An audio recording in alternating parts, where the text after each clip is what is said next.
ধারালো যন্ত্র দিয়ে কাটা হচ্ছে পশুর শিং।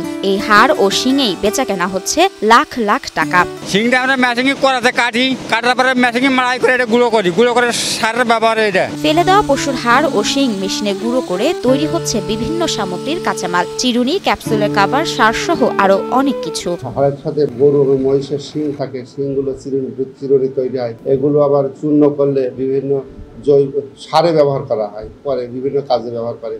এবং বিভিন্ন কোম্পানি এগুলো ক্যাপসুলের কভার, অন্যান্য আরও ক্যালসিয়াম জাতীয় হাড় থেকে ক্যালসিয়াম, এগুলো বিভিন্নভাবে প্রসেস করে তারা ক্যালসিয়ামের কাজে লাগায়, ক্যাপসুলের কভার অন্যান্য কাজে লাগায়। এই কাজে বাদ পড়ে না হাড় বা শিংয়ের কোনো অংশ, পুরোটাই নিং দিয়ে কাজে লাগান এখানকার কর্মীরা। শিং যা আছে এই পিটুসকান ধরে পুরোটাই আমাদের কাজে লাগবে, পুরোটাই কাটিয়ে পিস পিস পিস পিস করবো। আমাদের যতটুক মাপ লাগবে, যতটুক আমাদের মেশিনে ভাঙতে পারবে, ততটুক আমরা পিস পিস করে কাটিয়ে নিয়ে আমরা রোদ্দুরে শুকাবো, রোদ্দুরে শুকাইয়ে তারপরে আবার আমরা মাড়াই করবো, মাড়াই করে বস্তা বাঁধবো। প্রথমে বিভিন্ন পশুর হাড় ও শিং সংগ্রহ করা হয় দেশের বিভিন্ন প্রান্ত থেকে।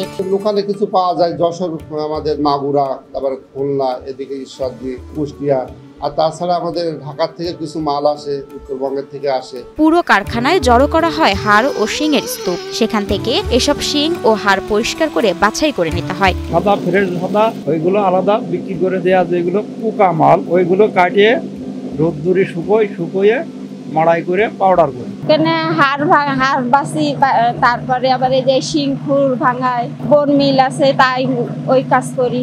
এরপর সেগুলো মেশিনে কিছুটা ছোট করে শুকিয়ে নিয়ে এরপর আবার মেশিনের সাহায্যে চূর্ণ বিচূর্ণ হওয়া শিংহাড়কে পাউডারের রূপ দেওয়া হয়। ছোট ছোট পিস করে আমাদের একটা মাপ আছে যাতে আমরা ওই মেশিনে ভাঙতে পারি, সেই জন্য ছোট ছোট করে পিস করে আমরা এগুলো মাড়াই করি। হাড় সংগ্রহ এর থেকে হাড়টা বিভিন্নভাবে প্রসেসিং করা হয়, ওটাকে বাছাই করা হয়। আমাদের যারা শ্রমিক আছে তারা এগুলো বাছাই করে সেগুলো সান ড্রাই করা হয় এবং বিভিন্নভাবে পরিষ্কার করে এগুলো চূর্ণ করা হয়, তার মাড়াই করা হয়। মাড়াই করার পরে এগুলো নেট আছে, এগুলো নেটে চাল নেট করে যে যেরকম চাই, তাদের যেরকম চাহিদা সেরকম আমাদের বলে আমরা সেইভাবে দিয়ে থাকি। জৈব সার হিসেবে গুঁড়ো হওয়া এসব হাড় শিংয়ের চাহিদা ব্যাপক। সার হয়, বিভিন্ন জিনিস তৈরি হয়, গাছের গোড়ায় যায়, সবজির গোড়ায় যায়, ধানের গোড়ায় যায়, বিভিন্ন সার তৈরি হয়। হাড়ের থেকে বিভিন্ন জিনিস তৈরি হয় এবং চাহিদাও আছে। এছাড়াও এসব হাড় ওষুধের ক্যাপসুলের কাভার, সিরামিক শিল্পের কাঁচামাল হিসেবে ব্যবহার করা হয়। হাড় যে আমরা ভাঙাই আমরা বস্তা রেড করে আমরা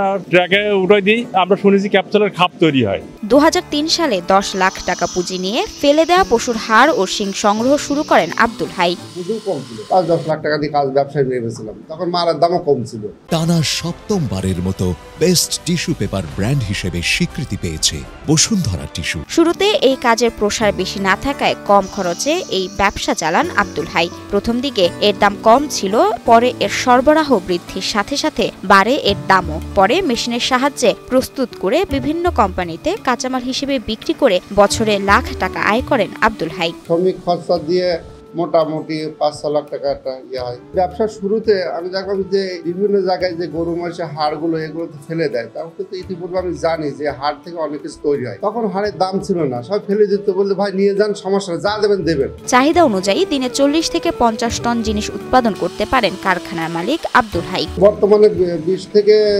30-40 ঊর্ধ্বে 50 টন মাল দিতে পারে। মেশিনই কাটে আবার আমাদের অন্য মেশিন আছে, ওই জায়গায় পাউডারের রোদ্দুরে শুকনো হয়, 50 কেজি রেড করে আমরা অন্য জায়গায় যারা বাইরের লোক আসে, পার্টি আসে তারা শাকসবজি দেওয়ার জন্য, বিভিন্ন গাছের গোড়ায় দেওয়ার জন্য এই পাউডারটা ব্যবহার। এখানে পুরুষের পাশাপাশি কাজ করছেন নারীরাও। এখানকার আয় দিয়ে চলে তাদের সংসার। 8 ঘন্টা ডিউটি করে আমাকে 400 টাকা করে দিতে।